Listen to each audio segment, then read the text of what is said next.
Jamaicans should have a free access to all beaches. Have come out to stop us from going swimming, and they're carrying weapons. Heavy weapons. Heavy weapons against us.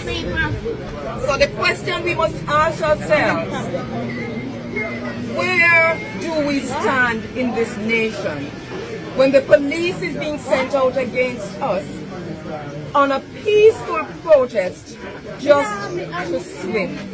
It is only to swim, and many of us can't swim. We're just going to dip in the water and walk on the sand. But the police is here with their loaded, well, I don't know loaded, but heavy weapons. Heavy weapons. Look what they just did in Ochi. All the next people stars. They have stars there many years. They just go tear them up for what because reason? today is every other day in Kingston it happens. In Jamaica. Wagwan, my Jamaican family, and once again welcome back to the reactivities. For the first time you are checking me out, kindly subscribe, like and share to my YouTube channel. And to my returning subscribers, I do want to say thank you very much for the love and support you are always giving to me. And to this case, this video has certainly, you know, like I've got this disappointment and whereby Jamaicans are stranded onto the public beaches as they went and found policemen with guns, you know, surrounding the beach that was public, and now they are claiming that there is no access to that beach. So I want you guys to watch this entire video to the end, and I'll be back with more. I'm on a run in Jamaica that I thought would have beautiful oceanfront views for the entire time. If you were to look on a map, it actually looks like I'm running on the coast, but instead this is all that I've seen. Just super high walls that are basically protecting the private property from everyone else, because 99% of oceanfront property in Jamaica has been privatized. This isn't true in every country. In a lot of the countries I've traveled to, it's actually illegal to own the beach. It has to be open to everybody. But in Jamaica, the vast majority of oceanfront land has been bought and basically taken away from the locals so that they can't enjoy it. You might be surprised because I've been walking along this street for at least 40 minutes and I haven't seen the beach once, even though I'm on the coast. And I was talking to some kids, some local kids a few nights ago walking down the road, and I asked them if they enjoyed going to the beach every day growing up in this beachside town, and they said they barely ever go because it's a 40-minute walk from their house, even though they technically live on the beach. So I just think this is interesting. It's not something that a lot of people who travel to Jamaica know about. They just go to their resort, they see the beach there, and then they take the airport, head to the airport and head out. But definitely, like, you would never know. Right here is the coastline because they put up this huge wall so that nobody can see it. I think it's unnecessary. I thought I was going to be running along the beach all morning, but instead I still haven't seen the beach once. It's crazy. Crystal, you can't believe this. All this may look fun right just right now. You see what I go on? What? Let me Bridget explain to you what the government and the people want to try to take this access from us. Tell them my you. Enough people, Alex Mile Priest here. Thank you guys for this opportunity. This is the Blue Lagoon. We're currently sitting at the mineral spring here. This mineral spring, it flows from the Blue Mountains, a World Heritage Site. This is without a doubt possibly the most sacred water space, natural water space in Jamaica. And it is a declared national monument, and all these lovely trees that you see here are protected. They're not supposed to be cut in any way, shape or form. However, because of its natural beauty and its wonder, it's approximately 300 feet deep in the middle, and it's fed by about 33 springs. Most of them are underwater, which this is the only one you can see. Because of its natural beauty, because of its healing capabilities, private people, private business interests want to take it over. They want to turn it into a boutique spot, you know, for high-end clients, possibly a nice restaurant here, whatever. We are not anti-development. What we want is to ensure that the people of the land can always come here and enjoy themselves and get the healing and just the recuperation that they need. So we have our next court date on the 29th of January this year, and we're not fighting the government, we're just letting them know we need access. We need access, exactly. We need access. Exactly, and it's not just access, it's access for generations to come. Generations to come. Rising generations. Jamaicans should have a free access to all beaches. It is time to stop burying our heads in the sand and realize that pretty soon we will not be able to set foot in certain places in our own island, Jamaica. The public road, which has been used for generations of Portlanders, was closed August 2022 by the Portland Municipal Corporation. Access to the Blue Lagoon is now through a private land with no formal plan to extend free access beyond 2025. Please join with Portland Environmental Action and Jamaican Beach Birthright and Environmental Movement, JABEM, to demand unfettered public access along the Blue Hole Parochial Road for all time. This is to protect free public access to this important national monument. If you live in Portland, or if you can make it to Portland, please come and support continued public access to the Blue Lagoon in Portland, Jamaica at the Port Antonio Courthouse on March 25th at 9 a.m. If you have been following me for a while now, you must know that I'm very passionate about Jamaica and about our beaches. More importantly, I made a post about this when I was in the Cayman Islands, and I also followed the whole closure of the Blue Lagoon during last year. It is always baffling to me, the selective outrage about the lack of freeness of our beaches in Jamaica. It is very interesting to watch people agree and disagree with this matter. We do not need stretchers and showers at every single beach. What we need is to have free access to our own land, to our coastline. And as you can see here, the police has been sent to places such as the Lagoon Road. This road has been used for Portlanders for so many years and closed just for no reason whatsoever. And right now, come 2025, we don't know how persons are going to be able to access the Blue Lagoon. Don't come on the comment and tell me, say, people are drowned there, so, because whole heap of people are drowned over Bob Marley Beach and people drown everywhere. It is not the Blue Lagoon alone. And don't forget that there is still a fight going on to protect Bob Marley Beach, which is also going to be blocked off, which is also another landmark in Jamaica. Very important for our culture. Very important for what Jamaicans stand for. So Jamaicans, me wish me was there. I would have been in the Portland Courthouse a long time from today. Me would have been there, so, but me not there. So me I ask you, me I beg you, please go support and go represent and stand up for your rights. Thank you so much for watching. Much love. It was originally our beach. We were using all the beach. There was never a crowding issue at a beach. And now, through continued expansion, after expansion, we've always said what benefits Sandals benefits us. But now it is getting to the point where the greed of this organization is disenfranchising the communities. We will not give you our beaches. Look at it. Look at the size of Sandals Resort and the size on that map of what we have left. All that you see, continuing onwards, we had free access. I grew up accessing all the beach. Access. And with the development of that organization, we said, yay! And we cheered you on, we participated, we helped to build, and now look what we have left. Look, that little section, that is all we have left. And you are proposing to say, oh, guess what? I'll give you 50 jobs, 50 low-level skilled jobs, and you give us your beach, which we will never give you again. The only reason that they do not deny the gentlemen in the kayak is because they cannot rule the beach, and they try their best.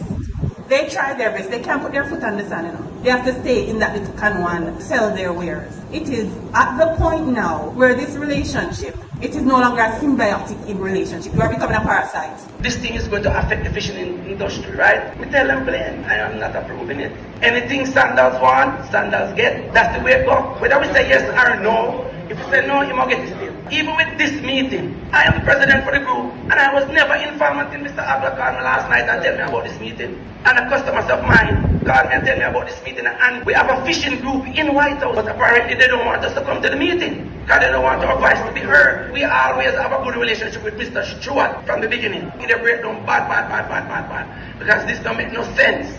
That is a form of disrespect.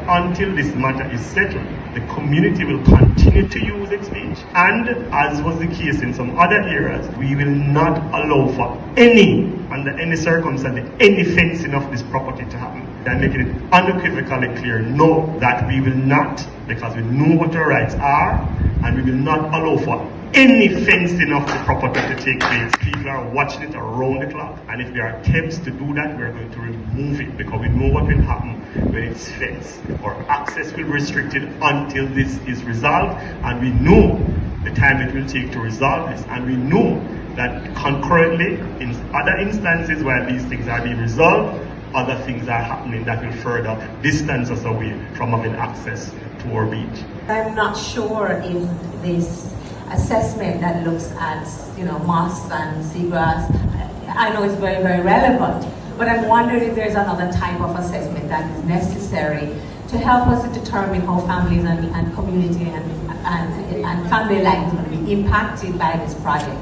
Now, NEPA might not be the relevant agency to take on that piece of the evaluation or the assessment, but maybe we need to be partnering wider to find out which other government entities need to be brought on board to help us really begin to understand what is the impact of having this project in our community.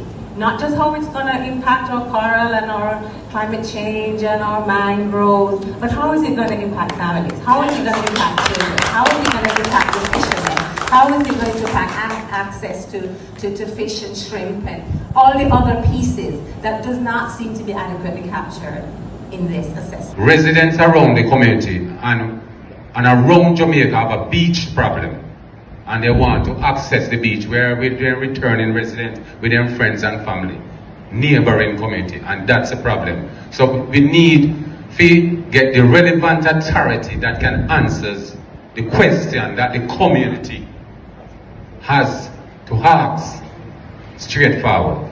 Intend, as per Sandals' track record of locking off sections of the coastline from the general public, if this is an exception to that or not. Do we have a Sandals representative who is designated to speak this evening?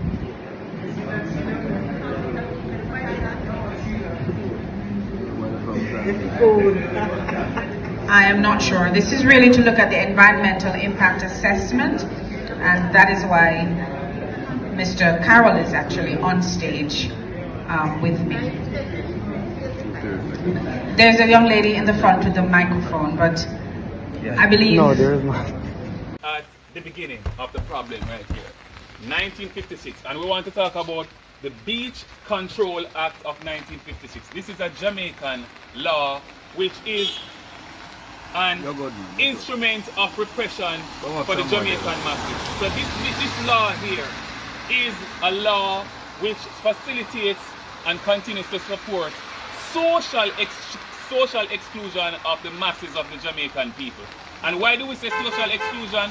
Because it explicitly states that the Jamaican citizen has no inherent right of access to the foreshore, to the high water mark of the Jamaican beaches. Meaning that you and I that think we have a right to access these beaches and these rivers don't really have that right. So this instrument of social exclusion, what it does is not just social exclusion, but it creates a wealth shield. It creates an instrument of wealth for those who have property. And when you have social exclusion and instruments of wealth for a minority, so social exclusion for the masses, instruments of wealth for the minority, then you create poverty. It's a wealth which is predicated on the impoverishment of the masses, not on hard work, not on creativity, not on any kind of thinking. But what is happening is the durability of slavery, my friend. 1956 preserved the durability of colonialism and enslavement, enshrined it into law and social practice. And that extension of law and social practice sustains the colonial existence and the colonial arrangement that allows for the problems that we have in Jamaica right now. So you see all this crime that we have in Jamaica right now, all these social problems that we have in Jamaica right now, it's not exactly your fault. This is built to the Jamaican cake. And in this cake, 95% of the masses have no slice. We have to settle for the crumbs. Within these practices are corruption. Within these practices are social exclusion. Within this practice, look, it's literally discrimination enshrined into law. And we're here today at the Blue Lagoon to say, stop. This must end. We Jabem and many people in Jamaica have been at it. And you know what? We're going to continue. So as long as there's discrimination, as long as there's social exclusion, as long as a 1% in Jamaica decide that the rest of us are not humans and we don't deserve nice things, you will have problems and we will be at you. We have the court case on Monday in the Portland Parish Court, and we have other cases in court. We have the Little Dunshaba case in court, we have the Marley Bay case in court, we have the Bob Marley Beach in court, and we will go for many more. And well-being. The Crown of England owns the beaches in Jamaica. So all of Jamaica. All of Jamaica. So we don't have a public beach. We don't have a beach. You are granted permission through the Prime Minister's office. So you have the permission to use it, and that permission can be revoked. As the situation is evolving in Flankers Providence Beach at this time, where they just choose a developer and dispossess the person. So all these... Here, it's just the land that they own? Yes, you own the land. Where you find that money? Because it's the first I hear it. That's the 1956 Beach Control Act. That is currently still the laws on the books right now, as it pertains to engage in the beach. And that book has roots. That book is still that's a book from the UK, from England, right? You're asking about the law? Yeah. Yes, that's rooted in the laws in England. We should be able to use our beaches. We are a beach community. We are beach people. We're a small island surrounded by water. Jamaicans can no longer access their own beaches. This is where they work. Say they don't have a other job. They don't have nothing else to turn to. Tourists can pay for exclusive access to beaches at all-inclusive resorts, but everyday Jamaicans are increasingly being blocked out of them. When you push a fisherman from a beach, where did you want him to go? We are living in between waters, and we have no access to a beach. Some Jamaicans are organizing to take down the colonial-era land laws that still affect them today. Jamaican came into emancipation landless and homeless, and that problem have not changed in Jamaica. And they're suing companies for cutting off their access to the beaches. And we also will not stop until the entire Jamaican public is able to access the beach freely. Did you know that over 99% of Jamaica's beautiful coastline is inaccessible to Jamaicans because of British colonial law? I'm here with members of Jaben who will be talking to you about what you can do to help this issue. We need some justice. Tourists boycott hotels in Jamaica that does not allow Jamaicans to access the beaches. Jamaicans in Jamaica support Jabem's protest. Push your MP to support repealing and replacing the Beach Control Act of 1956 and ensuring Jamaicans have rights to access their beaches. Come to the court to support court actions to protect the beaches in Jamaica. Share this video. Beach access is a human right. Jamaicans demand access to the nation's beaches. No right. According to the Beach Control Act of 1956, a legislation that was passed in the Parliament of Jamaica when Jamaica was not an independent nation. 1962, we became independent. This law was passed in 1956. It has been 69 years since a legislation exists on the books in Jamaica that says we, the people of Jamaica, have no right to the beaches. It says the beaches are property of the crown and no man shall have any right in or over the foreshore. on the floor of the sea. It translates into we don't have the right to swim. We don't have the right to bathe. We don't have the right to fish. And we don't have the right to walk along the foreshore. That is a law in Jamaica, believe it or not. And that's what we are protesting against. That we, the people, cannot live in a democratic country where we don't have the right to access the sea and use the sea. Welcome back, guys. I hope you've watched that entire video to the end and you have heard whatever the Jamaicans had to say onto these videos. You have seen they have been denied access to their beaches in Jamaica. This is very much terrible, and this is mainly because of their prime minister allowing it to happen. We know a lot of Jamaicans in Jamaica earn their livings throughout these beaches. Some of them are fishermen, and some of them usually go to these beaches mainly because, you know, it has got a lot of jobs in it, like you can sell your stuffs to the tourists and whatever. But now when the government has decided to put these beaches on to be private, and that they have now even deployed policemen with guns, and it is said that no one is to be permitted to access the beaches, is definitely very much insane. How many more beaches are going to be privatized by the government and deny the citizens from accessing these beaches? What is really going on in Jamaica? Is Jamaica a foreign country, or rather is it going to be sold to the foreign countries? Or what are we experiencing in Jamaica if it has reached to a point that the beaches are now being private, public beaches that people have lived in, or rather some of them have been gaining their earnings through these, are now being privatized? And what do you know? They are being sold to the foreigners, and those are the white people and the Chinese people. There was certain place whereby people were being evicted by the government so as the land can be given to the foreigners. What's really happening, or what's up with Prime Minister Andrew Holness? Mainly because these are his actions. Whatever this guy is doing, it's definitely much insane. Why aren't you even just having the heart to feel for your people? This is where they're getting their daily living, our earnings, and yet you're giving it out to foreigners. Where do you expect them to get a life from? You have seen when they go to the diaspora, when they go to the West Country to seek for greener pastures, right now they are being deported back home. Do you think it's the best option for you to enclose the beaches that they have been in support, or rather it has been supporting their lives entirely? Now you are making them being private. Where do you expect them to begin from? If onto the West they're being denied, now even at home they are being denied onto accesses to their own resources like the beaches. Damn.